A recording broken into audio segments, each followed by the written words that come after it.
name is Jason from Game-Rave.com, and you are caught in the middle of another episode of Game-Rave TV. So there's this Atari box thing. Is it a mini classic? Is it an Ouya? Is it just another flashback but in fancier packaging? Who knows, and let's be honest, who cares? The Atari name really hasn't had meaning behind it since the Trammell family ran it into the ground with the Jaguar 64, and a ROM console has been released damn near every 3 weeks.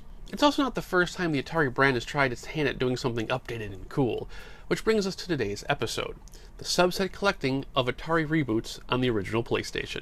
Here on my favorite system, there was a multi-company effort to try and reboot, repurpose, and reintroduce many Atari classics to the then modern gamer. It's important to note that this has nothing to do with the simple collection discs that Activision and Atari both released, just the actual reboots. It should also be pointed out that Pitfall and Tempest aren't on here due to being actual sequels, not reboots. That said, let's go. First on the chopping block is asteroids.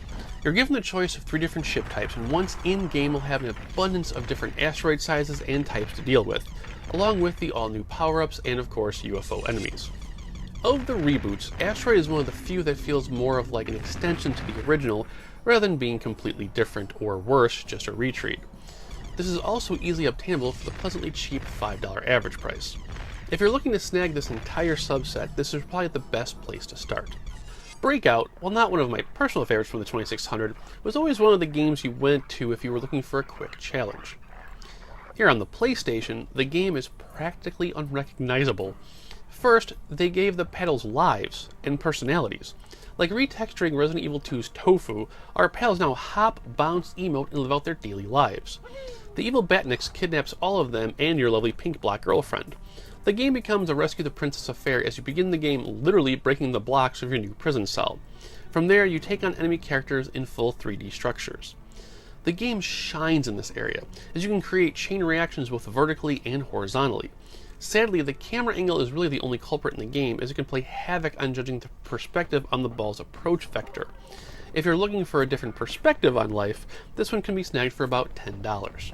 Centipede takes the perspective idea and literally turns it on its head.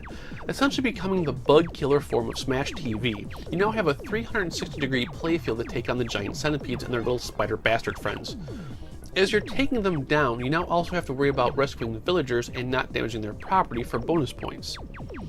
Out of all the changes made to this title, the addition of the triple shot is probably the most amazing, as it gives you this sense of power you never really got in the original. The frame rate can be a little janky, but overall it's one of the most interesting twists of the group. It's in the $7 average price point. Frogger is the no-brainer of the reboots, which means they turned him into a platformer, if only a single level platformer. Taking a nod from the original, levels are now stretched out exponentially, often with a timer attached to them to make it more of an involuntary speedrun.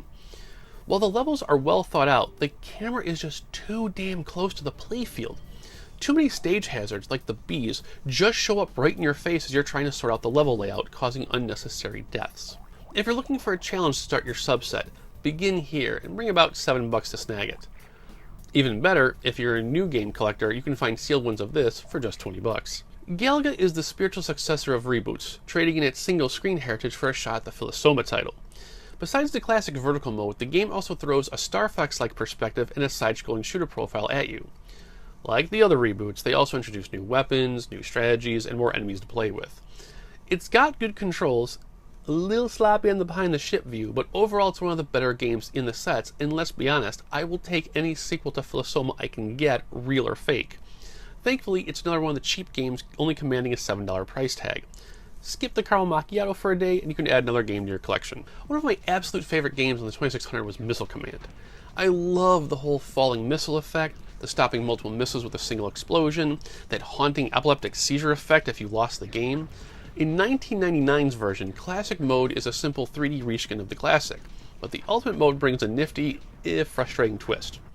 Rather than a flat 2D view, you now have a somewhat peripheral vision with a 3D effect to create depth. You now have to worry about looking around your area, not only for incoming missiles, but now also alien ships below who will shoot down your pods. The only problem in this mode is the enemy ships. Most of the time you're too busy looking up to notice them below your line of sight, and you will end up losing all 3 of your missile pods in a matter of seconds. On the super positive side, this one can be snagged for $5 or less most of the time and is totally worth it for the plain original mode. The quintessential release of the whole group also seems to be the most chaotic. Pong is literally the Dark Souls version of Pong, with relentless AI difficulty, an annoying camera that's always ever so slightly moving, and power-ups that always seem to favor the opponents. It's a $7 frustration fest, so unless you like your games creating broken controllers, save this one for last. Qbert falls into that weird realm of not having enough nostalgia for me to care about it. I know. Look, I loved him in Wreck-It Ralph, but as a classic arcade game, even as a kid, the diagonal controls annoyed the hell out of me. It always felt like the game was randomly pushing you one step too far to purposely make you fall off the side and spend another token. Here on the PlayStation, there's a weird level setup where you dive into levels that are parts of bigger levels.